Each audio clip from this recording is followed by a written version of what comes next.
What's up everybody and welcome back to The Sweet Seat. Hersheypark's 2022 season is just around the corner. In fact, it's days away and I know you are just as excited as we are to get back into the park. With opening day on the horizon, we thought it would be a good idea to share some things you might want to keep in mind for opening weekend and even springtime in the park as a whole. By the way, our good friend JD over at the Hershey Attic just put out a video recently explaining some things that you can expect for springtime in the park. So go ahead and watch his video after you watch ours. We'll put the link to his video and his channel in the description below. Please go check him out. He's a really good friend of ours. Before we start though, now is your time to join the sweetest Hersheypark community by subscribing and liking this video. Your support means a lot to us, so we really appreciate those of you who keep coming back and watching these videos. Okay, let's dive into some of these things you should remember for opening weekend. Of course, I'm going to start out with the rides since I'm sure that's what most of you come to Hersheypark for to begin with. The park announced that for 2022 they'll be adding 2 new attractions, those being Jolly Rancher Remix and Mixed. I think that it's important for you to know that these attractions will not be open or operating during the entirety of springtime in the park.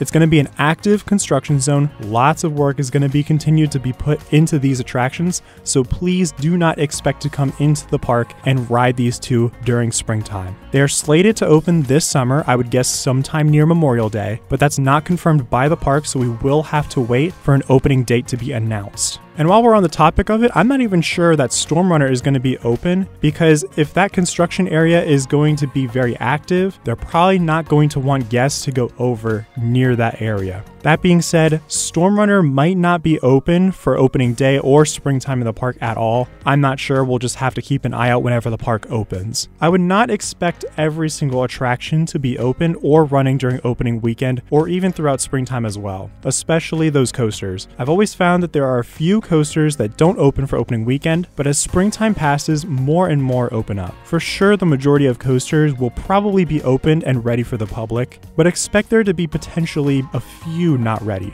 The main reason for this is because of opening procedures that the park has to perform with their coasters. Tons of maintenance work has to be done for every single ride. Trains are disassembled, parts are replaced, and then they put everything back together and back on the tracks. This is a lengthy process, which is why the off-season is a crucial time for Hersheypark to have, but on top of this, they'll need to test the attractions a lot to observe the trains, the track, the brakes, you name it. So because of that, I wouldn't be surprised if some things are still being finalized with some of the coasters where they can't be opened quite yet. One last thing I want to talk about for the attractions specifically is the weather. Opening weekend can sometimes be very cold or windy, or in the worst case, it could be rainy. I'm sure you all have an idea of what Hersheypark's weather policy is, but it's a good idea to expect some rides to be closed in the event that there is some weather conditions that the attractions cannot safely operate in. Anyways, that's about it for the attractions. I'm sure you all can't wait to get a ride on some of your favorite coasters, but just keep in mind some of these things for opening weekend. Next, I want to talk just a bit about the crowd expectations, and to be honest, I'm not really a crowd guessing expert, so please understand that this is just my prediction more than anything else. I've always found opening weekend to be busy when a new attraction has opened, but crowds seem to be more moderate to me when there is not a new attraction opening with the park. Since Remix and Mixed won't be open until summer, I think you could expect more moderately sized crowds opening weekend, and hopefully throughout spring, but once again, I don't know, I'm not sure. It could get very busy because everybody is excited to go back to the park. Once the boardwalk opens and school gets let out, that's when the crowds definitely build up more and more, but I find springtime to usually have medium-sized crowds. Now, the park is also only open on weekends for spring, so that could definitely bring a lot more people out to visit, but I still believe it'll be more moderate. It's just my take, so again, don't get mad if the park is super busy. This is my prediction overall. If it is busy, just keep in mind that you may want to purchase a fast track to shorten your wait at some of those popular attractions. I think as a whole though, this is what you might want to expect in terms of crowds opening weekend. The last thing that I want to mention for you guys to keep in mind is that if you see me, you should definitely say hi. For those of you who don't know, I actually work at Hersheypark in the attractions department as a ride supervisor, so you might see me all year long at some of your favorite coasters. If you do recognize me, please don't be afraid to say hi, or that you watch these videos, because I love seeing who watches them so much. There are a few of you who watch that I do recognize, and we've spoken a little bit before, and I always enjoy seeing you all return day after day, so please, please, please say hi if you happen to see me at a ride. Also, with that being said, I will be working at the park a lot, so I will not have nearly as much time to record and edit videos for you guys, so just a heads up, there may be some pretty long gaps between these next few videos that will be coming out. Overall though, what are the main things that I think you should keep in mind? Well, let me tell you. First, not all the attractions will likely be open. Maybe they will, but I'm guessing they won't because the park's maintenance team could still be working on preparing the rides. Also, watch out for weather conditions and be prepared for them, and also prepare for potential moderate to large-sized crowds opening weekend. Let me know in the comments what attractions you are looking forward to riding the most on opening weekend, and be sure to like and subscribe for more Hersheypark content. Thank you guys so much for watching, and we'll see you guys in the next video.